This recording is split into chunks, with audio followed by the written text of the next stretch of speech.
Hi, ಎಲ್ಲರಿಗೂ ನಮಸ್ತೆ. Heartly welcome to Kee's kitchen. ಈರುಳ್ಳಿ ಬೆಳ್ಳುಳ್ಳಿ ಹಾಕ್ದಲೇ ಬ್ಯಾಚುಲರ್ಸ್ ಕೂಡ ತುಂಬ ಈಸಿಯಾಗಿ ಹಾಗೆ ರುಚಿಯಾಗಿ ನುಗ್ಗೆಕಾಯಿ ಸಾಂಬಾರ್ ಹೇಗೆ ಮಾಡೋದು ಅಂತ ನೋಡೋಣ ಬನ್ನಿ. ಮೊದಲಿಗೆ ಒಂದು ಕುಕ್ಕರ್ ತಗೊಂಡು ಕಟ್ ಮಾಡಿ ಇಟ್ಕೊಂಡಿರೋ ನುಗ್ಗೆಕಾಯಿ ಹಾಕೊಳ್ಳೋಣ. ಹಾಗೆ ಅದಕ್ಕೆ ತೊಳೆದಿಟ್ಟಿರುವಂಥ ತೊಗರಿಬೇಳೆ ಕೂಡ ಹಾಕೊಳ್ಳೋಣ. ತುಂಬ ಹುಳಿ ಆಗಿದ್ರೆ 1 ಟೊಮೆಟೊ ಸಾಕು, ಇಲ್ಲಾಂದ್ರೆ 2 ಟೊಮೆಟೊ ಕೂಡ ಹಾಕೊಳ್ಳೋಣ. ಇದಕ್ಕೆ 1 ಟೀ ಸ್ಪೂನ್ ಅರಿಶಿನ ಹಾಕೊಂಡು 1-2 ಲೋಟ ನೀರು ಹಾಕೊಂಡು 3-4 ವಿಷಲ್ ಹೊಡ್ಸೋಣ.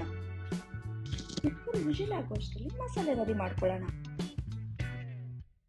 ಮಸಾಲೆಗೆ 1 ಸ್ಪೂನ್ ಆಗುವಷ್ಟು ಕೊತ್ತಂಬರಿ ಬೀಜ, 1 ಇಂಚಷ್ಟು ಚಕ್ಕೆ, ಹಾಗೆ 2-3 ಲವಂಗ, ಹಾಗೆ 1 ಏಲಕ್ಕಿ ಹಾಕೊಂಡು ಕುಟ್ಕೊಳ್ಳೋಣ. ಬೇಕಾದರೆ ಮಿಕ್ಸಿ ಕೂಡ ಮಾಡ್ಕೊಬೋದು. ಇದನ್ನು ಒಂದು ಪ್ಯಾನ್ಗೆ ಎಣ್ಣೆ ಹಾಕೊಂಡು ಎಣ್ಣೆ ಕಾದ್ಮೇಲೆ ಅದಕ್ಕೆ 1 ಸ್ಪೂನ್ ಆಗೋಷ್ಟು ಸಾಸಿವೆ ಹಾಕೊಳ್ಳೋಣ. ಸಾಸಿವೆ ಚಟಪಟ ಆದಮೇಲೆ ಅದಕ್ಕೆ 1 ಸ್ಪೂನ್ ಜೀರಿಗೆ ಹಾಕೊಳ್ಳೋಣ. ಅದ್ರ ಜೊತೆ 1 ಸ್ಪೂನ್ ಉದ್ದಿನಬೇಳೆ ಹಾಗೂ 1 ಸ್ಪೂನ್ ಕಡಲೆಬೇಳೆ ಕೂಡ ಹಾಕೊಳ್ಳೋಣ.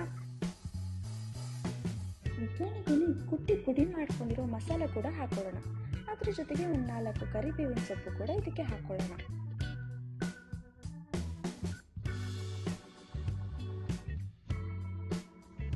ಆಮೇಲೆ 1 ಕಪ್ ಕಾಯಿ ತುರಿ ಕೂಡ ಹಾಕೊಳ್ಳೋಣ.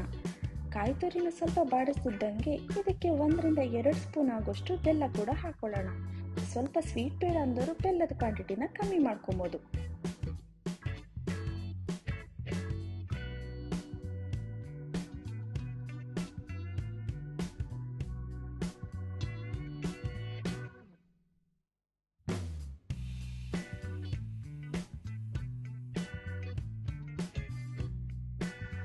ಬೆಲ್ಲ ನೀರಾಗೋಕ್ಕೋಸ್ಕರ 1-2 ಸ್ಪೂನ್ ನೀರು ಹಾಕೊಳ್ಳೋಣ. ಇದರಿಂದ ಬೆಲ್ಲ ಬೇಗ ಕರಗುತ್ತೆ.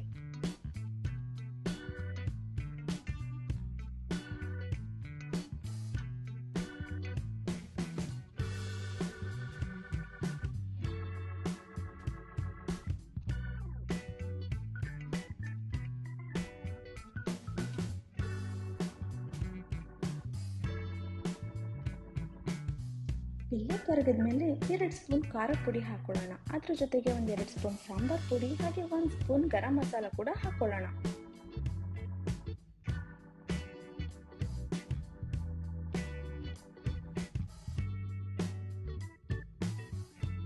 ಮೂರು ಮಸಾಲೆಗಳು ಕೂಡ ಮಿಕ್ಸ್ ಮಾಡ್ಕೊಂಡ್ಮೇಲೆ ಅದಕ್ಕೆ 1 ಅರ್ಧ ಲೋಟದಷ್ಟು ನೀರು ಹಾಕೊಳ್ಳೋಣ.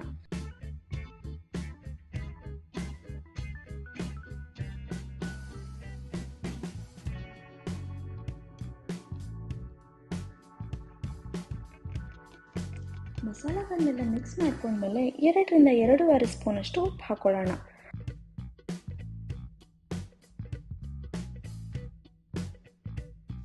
ಟೊಮೆಟೊ ಹಣ್ಣು ಹುಳಿ ಇದ್ರೆ ಬೇಡ, ಇಲ್ಲಾಂದ್ರೆ ಇದಕ್ಕೆ ಹುಣಸೆ ರಸ ಕೂಡ ಹಾಕಬಹುದು.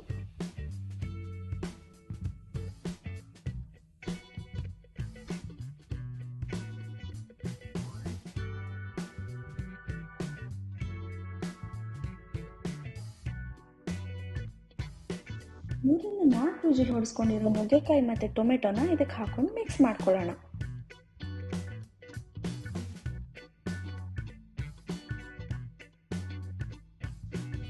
ಕುದಿ ಬಂದಮೇಲೆ ಸಾಂಬಾರ್ ರೆಡಿ ಆಯಿತು. ಬಿಸಿ ಅನ್ನಕ್ಕೆ ತುಪ್ಪ ಹಾಕೊಂಡು ಎಂಜಾಯ್ ಮಾಡಿ.